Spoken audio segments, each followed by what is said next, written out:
Hello again and welcome to The Luxury of Choice, a B2B sales and technical podcast brought to you by the training team of George James Limited. My name is Steve Vaughan, I'm a senior trainer at George James, as well as the host and producer of this podcast. This is another of our mid-month interview shows where I talk to a subject matter expert on a topic that we think you, the listener, will find of interest and value. Today my guest is Manel Berga. Manel is responsible for lead generation and lead management in human health biosolutions for Novo Nordisk, with a particular interest in social selling. Manel, hi, how are you?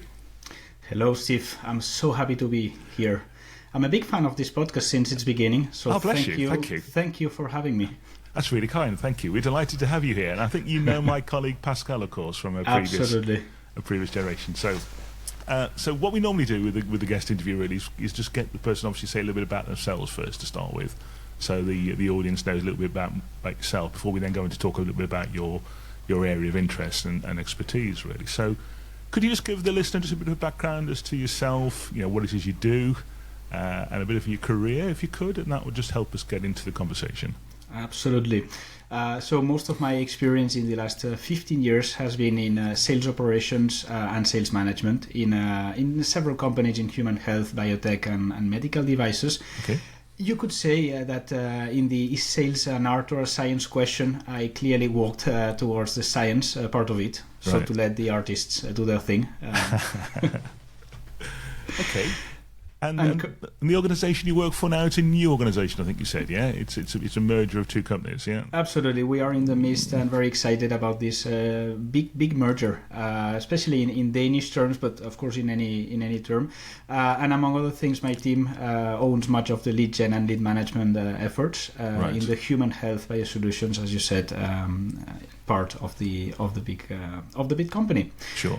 And the program I'm going to talk to you about is something we developed as a lead generation effort. So I hope it's of interest.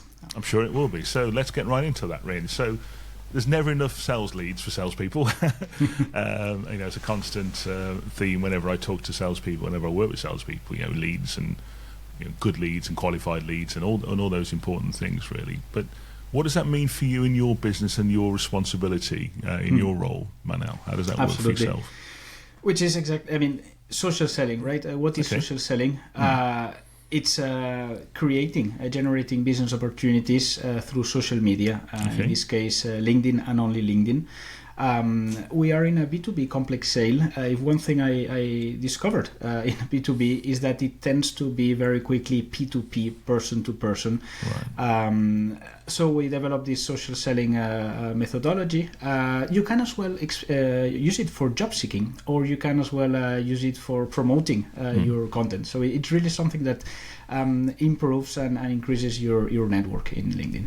Absolutely, because I think most people went onto LinkedIn originally, let's be honest, because they were looking for a job. I know I did all those years ago. And we wrote our profiles around job seekers rather than like our customers. So you said something really important there, which I really agree with, but let's just talk about that a bit more. LinkedIn is a B2B networking, but it's a person-to-person connection, isn't it? The relationships are person-to-person. Is that something you agree with, yeah? Absolutely. B2B is really a P2P. That's how we consider it. Yeah, because people buy from people, not companies. Yeah, exactly. So if I'm a salesperson listening to this podcast and thinking, well, I need to do more on LinkedIn. I've only ever put my job CV and things up there in the past. What are the first things I need to think about in terms of getting my LinkedIn activities and profile sorted? Where do I start, really? Look, I'll tell you how we did it, and then I hope the experience. So we started by knowing very clearly what we didn't want to do. Right. So what we wanted to do, we discovered along the way, but we had very clear that we didn't want to be a spammer. These kind of messages that I'm afraid you receive, and most of our listeners receive, of people we don't know coming out from nowhere. We will comment abundantly on these messages later on. I believe the successful spammer is a little bit like a mythological creature. We all heard about somebody that knows somebody that knows somebody that met one once, but frankly, I have never seen that work. Yeah, and I cannot conceive that this is working in a B2B complex sale environment. No, absolutely. So avoiding spamming, and I know LinkedIn certainly as a dim view of organisations that are heavily spam organisations. So no spamming. What No else do I spamming. need to think about? So in line with the no spamming, it's like a little bit. Don't be fooled by the numbers game. I mean, is your market really so transactional so that you Okay. can email to so many people? Are your potential customers so unlimited or so many? I mean, some people will remember you as the one that sent them that message that you didn't want to receive or you didn't ask. And above all, how do you expect to build a long-lasting business relationship that you can defend with, let's say, imagine it worked, that's not the kind of customer that you might want. Somebody that just replies and I'm going to go with you. So we started thinking in what not to do, and we my word disappeared. Quite instantly came up, that's it, with the iron rule of social selling, which is consider doing things you would do in a flirting or dating context. And above all, avoid at all costs anything that you wouldn't do in a flirting, dating context. That's a little bit the science of attractiveness. I'll give you some examples. So, as if flirting or dating, you said, tell me more about that, because that might come as a bit of a surprise to some of the listeners on that. Sure. So some things you do or you could do if you were to flirt, use sense of humor. That is indeed effective.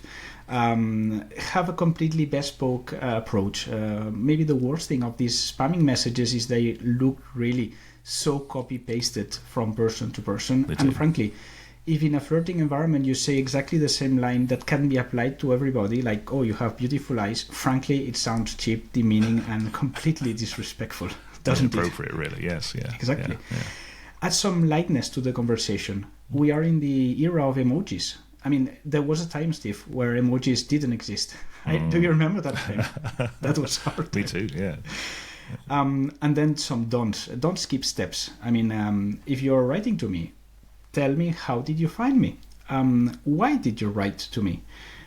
It's still a social situation, and there are rules into social situations. So I strongly not recommend not doing name dropping. Usually spammers mention they work with this or with that company. These companies that they quote usually are so big compared to my own situation, right? So it just creates a barrier. Am I really interested in knowing who you're working with? Not really, right? And of course, don't lie. I've seen too many times people lying in order to achieve, both in a flirting context and as well in a B2B. Yeah. I'd like to believe some people do not even realize how off the messages they send are. Do you have an example in mind? Or absolutely. Yeah, okay. I mean, the archetypical example usually is like, hi Manel or hi Steve. And by the way, they call that personalization, which is, and then they start saying, our company does this, does that, or I help companies doing this with that. I mean, if I translate that into, I'm talking to a lady. It's like if I would say, "Hi, Steve. I have 2 masters in business and I speak 5 languages. And I'm learning Danish, and I have a good salary as well. I'm rich, right? And I'm very smart." I mean, does it sound adequate? It's completely off. What do you care, right? Yeah, so exactly. Yeah. If you write to somebody that is not expecting your message, telling you're working in this and that, it's just off. But it doesn't stop there, because then they say, and we work with this, and this company. And that is the equivalent of saying, oh, my girlfriend, my last girlfriend, was a top model, and I also slept with a wide range of actresses, singers, and jet setters. What do I care? Wow, yeah, okay, yeah. Now I can see the analogies. You see? Yeah, and completely. Then they usually close it by, and let's have a meeting. Would you have 30 minutes for me? That's a little bit like, I just happen to have a room in a hotel nearby, and I have a 30-minute slot. Would you like to come to me? No, I am sorry. Probably not, no. Probably not, right? So okay, yeah, wow. This is very clearly what we didn't want to do, and I'm saying in a joke kind of or light way of saying, but I really believe it's completely disrespectful. It really damages your brand image to begin with, your personal brand image. So that is exactly what we didn't want to do. So those are all the things that we shouldn't be doing. Exactly. And you know, one of the things that in the training that I do around social selling is, you know, it's not about you, it's about them. Absolutely. So always. Let's turn that around then now. So, you know, I've found you on LinkedIn, Manel, let's say, and I want to reach out to you. You've just gone through all the things we shouldn't do, and I totally agree with those. What should we be doing? What are the right ways of doing it then?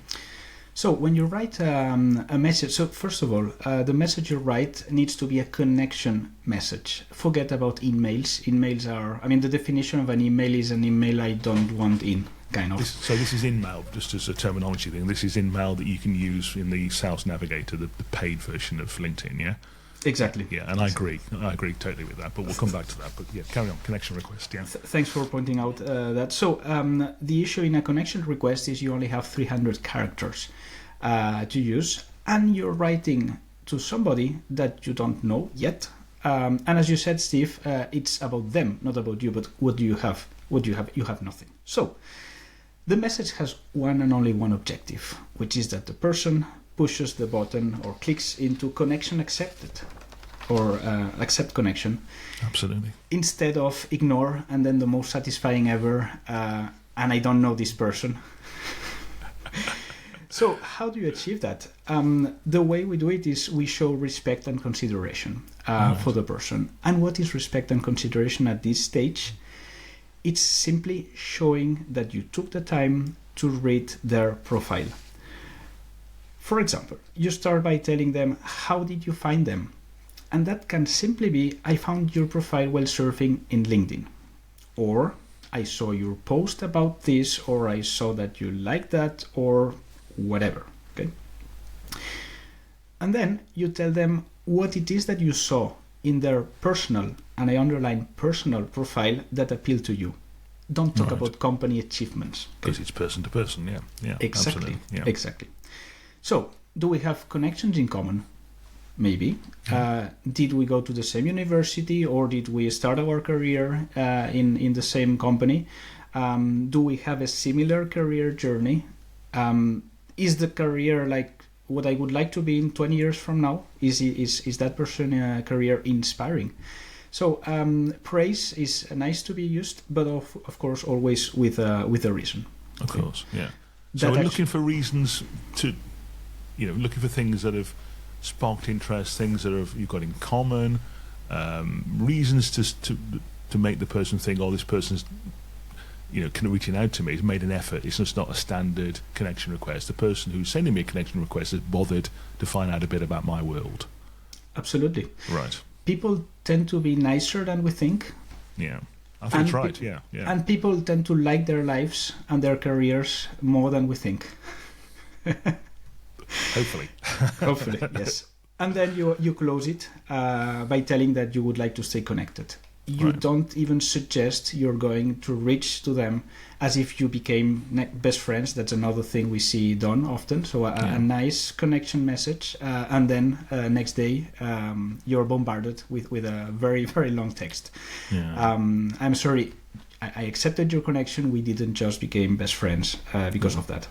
So let's just pause for a second. So what we've done is we've identified somebody through our activities on LinkedIn. We think, yeah, this is somebody I'd really like to get to know and potentially do business with down the line.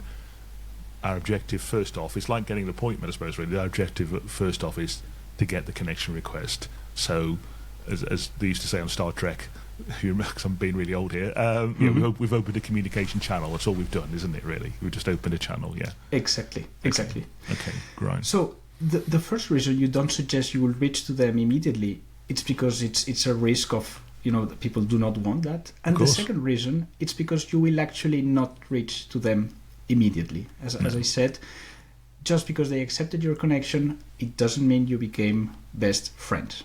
What you will do is do nothing. What you will do is you will continue using LinkedIn as you would normally do, as you do normally. And what it is that you do, you post things, maybe, you like things, you say congratulations to a colleague that gets promoted, you do everything, you know, you are sociable in LinkedIn. Right, so this is something I call not forgetting the social and social media, because it is social media, and being social media means being sociable, doesn't it, really? Yeah. Exactly. Okay. The thing is that because they accepted your connection, you will appear in their content when they open LinkedIn. And little by little, it's a sedimentation process, you will build a certain personal brand image as hopefully somebody sociable, somebody that has colleagues, somebody that says congratulations to people, maybe in other arenas, somebody that is posting nice content. So the key here is that when after 4-6 months, I even had better experiences after 9 months of connection or more versus 4 months of connection. So it's really a sedimentation process.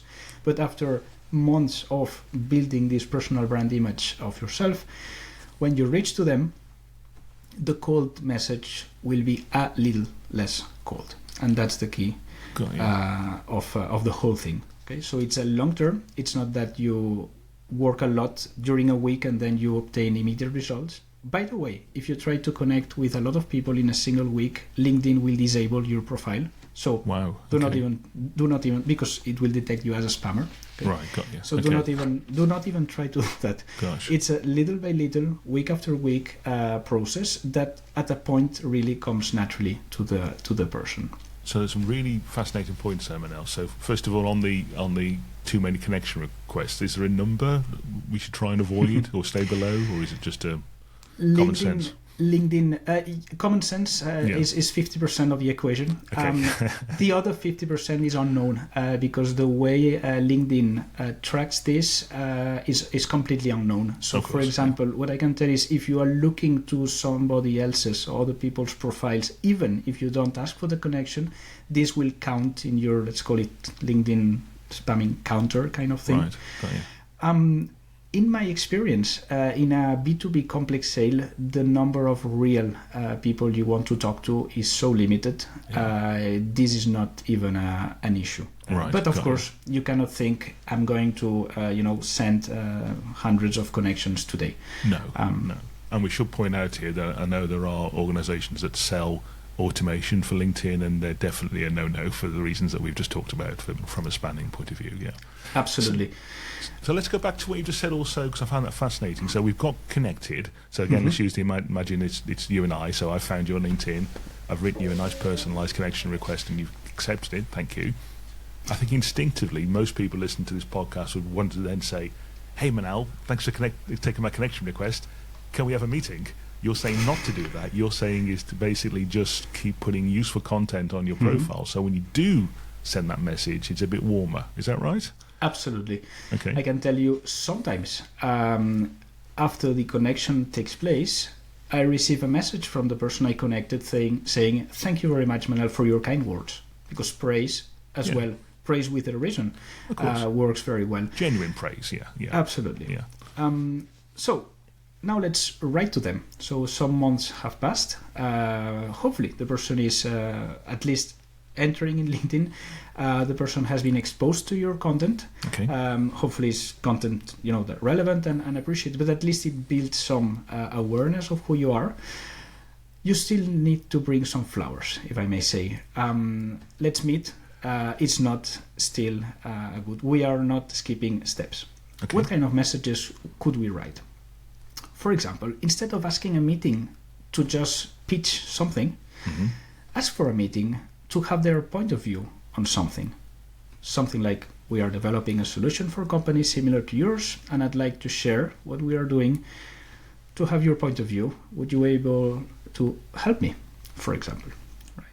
Or, my colleagues have been working in this white paper, and before we share it with the market, with everybody, I'd be very interested in knowing your advice about it, because you have this professional baggage that I appreciate. Wow, okay. Or my favorite, I really like your post on X, Y, and Z, or I like the content you share in LinkedIn. And by the way, next week I will be in this international event in Barcelona. If you happen to be there, maybe we could grab a coffee and meet face to face.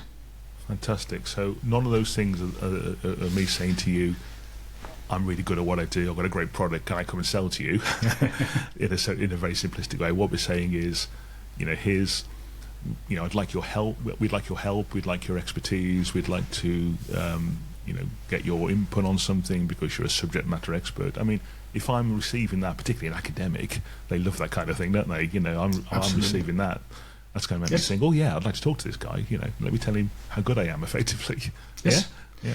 So it's step by step. You obviously do not send that PDF document. You ask if they want to receive. Of course. It's really step by step, and it's a numbers game as well. Right. You can count on these messages being accepted in roughly 50% of times. In my experience, it depends on countries. Let's say archetypically, Germans in LinkedIn tend to be less sociable. Right. Not because they are German, because they have they in Germany LinkedIn is not widely used. It's a world exception. Yeah. In Italy, in my experience, the numbers tend to be more around 60, even above percent. Maybe they are more sociable. Interesting. Yeah, they still use Zing in Germany. Exactly. Yeah. Exactly. I didn't know it still existed. Okay. So fantastic, Manel. So really, taking this from the first principles, finding the prospect or finding the person you wanted to reach out to, get connected with them. Don't jump straight to the appointment request. Build up useful content on your profile so they see your activity. So when you do reach out to them, they're more likely to accept it, and then make the reach out not a request for a meeting, or at least a request for a selling appointment. It's a request for their expertise, their knowledge. Mm-hmm.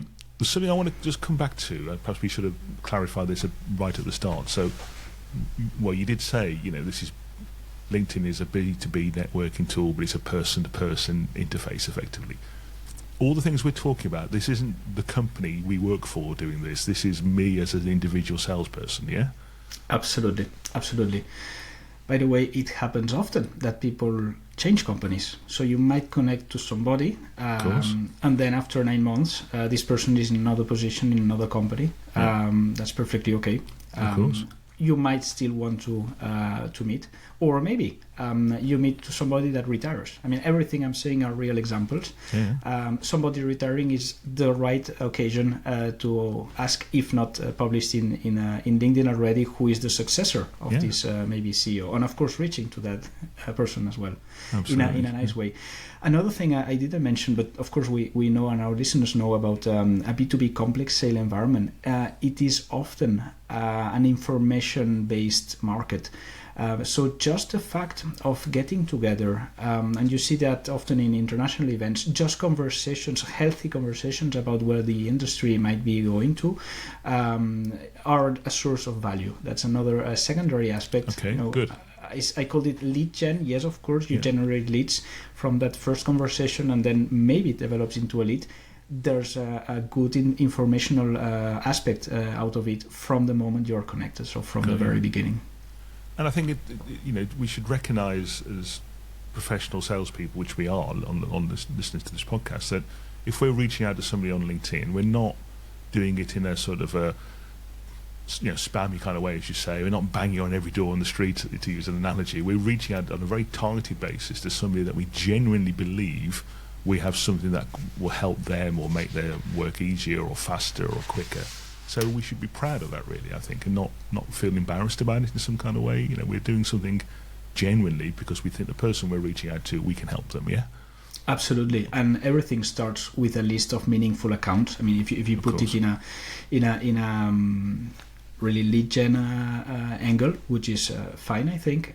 You start with a research of meaningful accounts. Once you have a list of meaningful accounts, you look for meaningful contacts in this account. Right. HR people tend to be often in LinkedIn. It's part of their job. I am sorry, I will not reach to somebody in HR unless I'm job seeking, but that's another story, you know what I mean. But if you cannot just knock on the door and say I want to talk to somebody, because that will be understood as I want to talk to anybody, and then you will talk to nobody. Kind of. Yeah, of course, it's got to be selective, isn't it? Really. So Absolutely. Again, let's go back to your process, which I love, by the way, in terms of the steps you've gone through. One of the things we talked about was when we've got the connection request, not going straight to the meeting request, but to continue your LinkedIn activity, to post content. So let's talk a bit about that, because I think this is where a lot of people perhaps fall down with their LinkedIn activity. We use it like as a glorified address book almost, and we forget about our own activities and our own presence. So what are your thoughts in terms of what an individual salesperson listening to this podcast, what should they be doing on their own LinkedIn page? So I don't often give this recommendation in any context, but in the context of LinkedIn, I often do, which is be yourself. Right. Be yourself, meaning, I mean, it's perfectly okay not to write posts if you don't want to. But come on, if you like something that you read, like it at least, okay, Yeah. or say it's meaningful for you. Yeah. Is it really that hard to say congratulations if somebody gets a new job or gets promoted? No. But this is making you more attractive, because there's a science of attractiveness. And maybe coming back to the flirting thing, there's a number of things that you can do to increase your attractiveness, and a number of things you can do to decrease it. And for the anecdote, I have 5 student assistants, 5 interns in my team. Okay. One of the things they go through when they join my team is always having to write a short document on what do they see being done in terms of flirting. They are in their early 20s, so they should be like exposed more than me, at least more than me. And then I consistently translate most of this into LinkedIn language. Okay. For example, is somebody perceived as having friends more attractive or less attractive than the lonely guy sipping whiskey in the bar? Of course, the one having friends is perceived as more attractive. What does this mean in terms of LinkedIn? Congratulations, comments on posts, this kind of thing, kind of makes you more attractive. The picture is an obvious one, right? So please have a professional picture, but that's so obvious. I don't really need to, Well, you say that, be amazed how many times when I look at people's LinkedIn profiles, they either haven't got a picture or they've got their wedding photo with their other half cut off, or their Which graduation. is even worse. Yeah, it is. Or their graduation photo from 10 years ago or something. Yeah. Yes, absolutely. Yeah. Okay, absolutely. So let's make that point. Get a photo, guys. If you haven't got a photo, get a photo. Yes. And this comes as well a little bit, and maybe coming back to one of the objectives of this podcast, which is to give clarity and kind of elevate a little bit the B2B sale. Absolutely. I tell you something, Steve, I never understood B2C. B2C is for me a quite obscure science. For example, I mean, when I see these pizza promotions thrown on the door of the entrance of a building, I mean, how can you be successful doing that? That pizza people know, I don't know. Yeah, so I mean, in the B2B and P2P, thinking B2B, it's B2C with a twist, that's a big and expensive mistake. Okay. So in other words, not bombarding our LinkedIn feed with product adverts, product info, buy this, buy that. I've always thought, again, none of us know how LinkedIn works, but I've always thought if we wanted to do like a product advert on LinkedIn, LinkedIn wants us to pay for that because that's LinkedIn's a business, yeah. Absolutely. So those kind of things will just disappear on our LinkedIn page. So be yourself, which is great. Obviously, and again, one of the things I talk about in my training is that it's our LinkedIn page, it's not the company's LinkedIn page. But many companies, of course, will have guidelines about what people do and don't do on their LinkedIn page. So what are your thoughts there in terms of what they should or shouldn't be doing, really? I would say there's an etiquette in social interactions, and there's an etiquette in social networks. At the very beginning of our conversation, I said we use LinkedIn and LinkedIn only. Why it is that? I mean, you have a Manel Berga in Twitter, right? Is the Manel Berga in Twitter the same person as the Manel Berga in LinkedIn? Yes, of course. Is the tone Manel uses in Twitter the same as the tone he uses in LinkedIn? Are the topics he discusses the same? Absolutely not. No. For the same reason that you don't do the same things, or you don't even dress the same way in different rooms in your house, right? Yeah, so good point. There's a space for things. If I received a kind of a business proposal or even a professional request in Twitter, I would be a little bit puzzled. I mean, it's open, but I don't necessarily want this person in all the rooms. No, I'm with you. I mean, I have a Twitter account, but to me these days it seems to be a place people go for a fight, really, rather than for any kind of business interaction. So and Facebook, Instagram, we have all those things because my wife's a wedding photographer, so we have to have all this Okay. stuff going on, and again, very different interactions in those worlds, really. But I guess that's for another day. So be yourself, be authentic, be genuine, be sociable. Don't forget those social media. And in terms of content, what are your thoughts about making your own content as opposed to sharing other people's content on your LinkedIn page?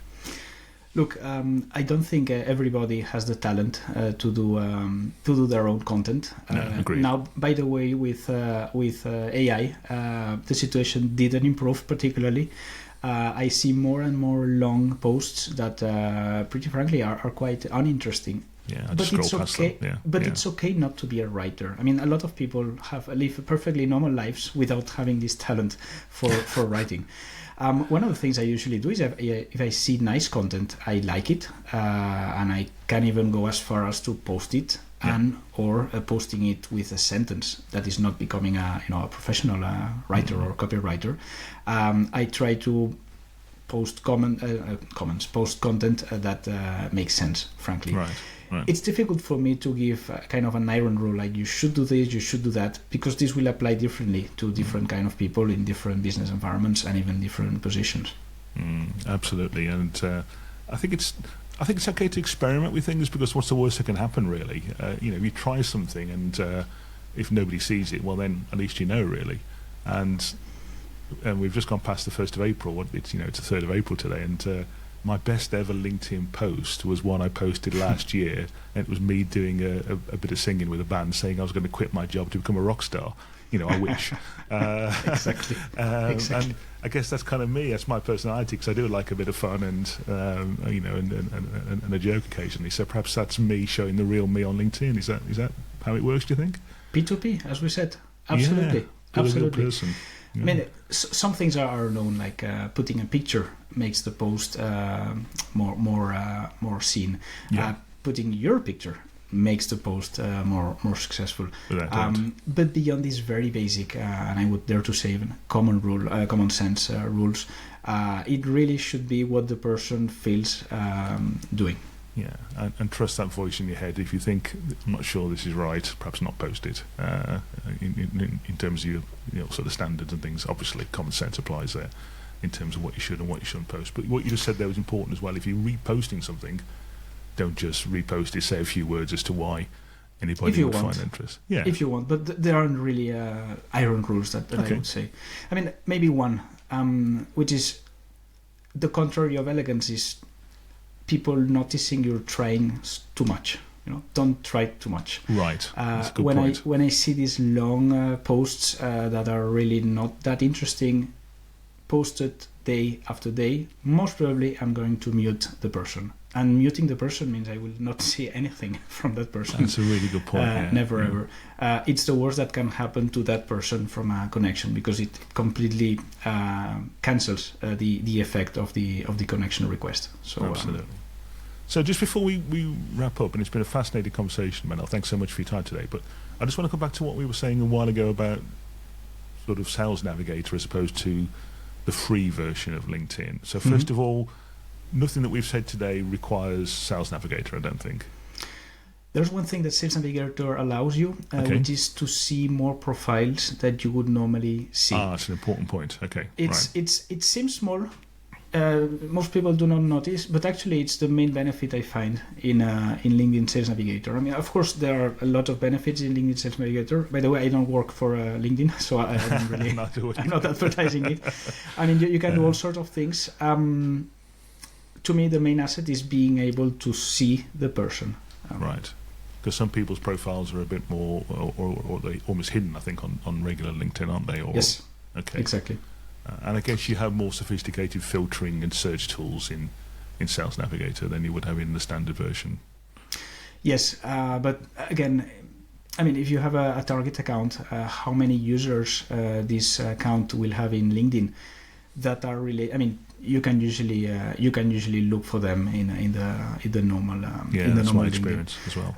I didn't say how much time it should take you to write such a connection message, because actually it's one of the processes where I both have a minimum amount you should do an hour, and a maximum amount you should do an hour. Because if you're doing too many, or if somebody in my team is doing too many, something smells like copy paste, not targeted enough. So basically we do around 6 and 10 an hour. I would accept up to 12 an hour for somebody with experience doing it.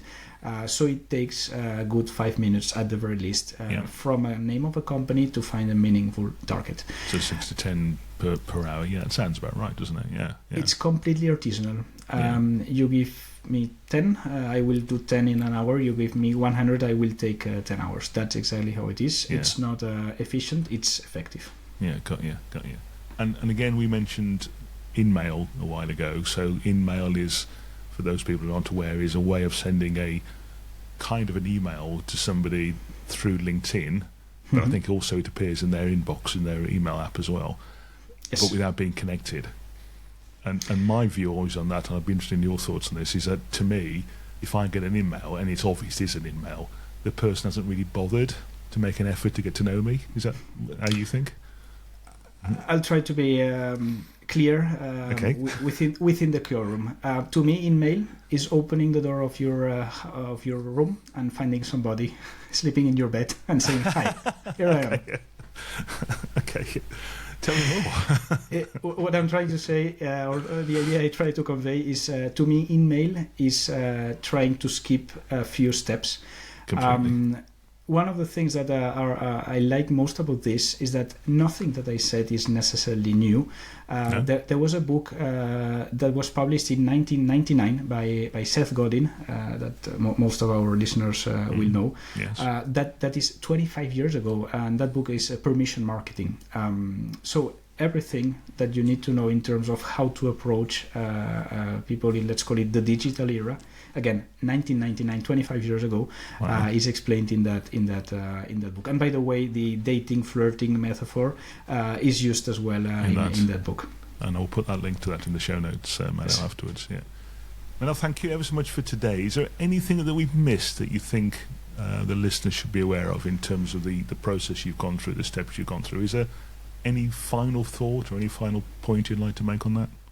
Maybe one, Steve, which is, everything I said is subject to change, because this is social relations, this is etiquette, and this can change and will change over time. So what I said is what is working now, but I really see that maybe in 5 or 10 years from now, we might be using another way, another tone, or another tool.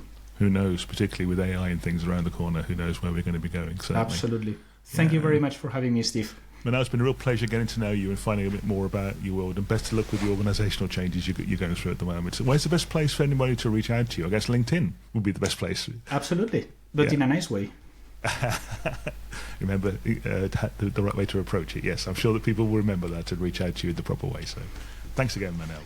Thanks. So if you've enjoyed today's podcast, don't forget to subscribe to the show with your favourite podcast app and tell your friends and colleagues all about us.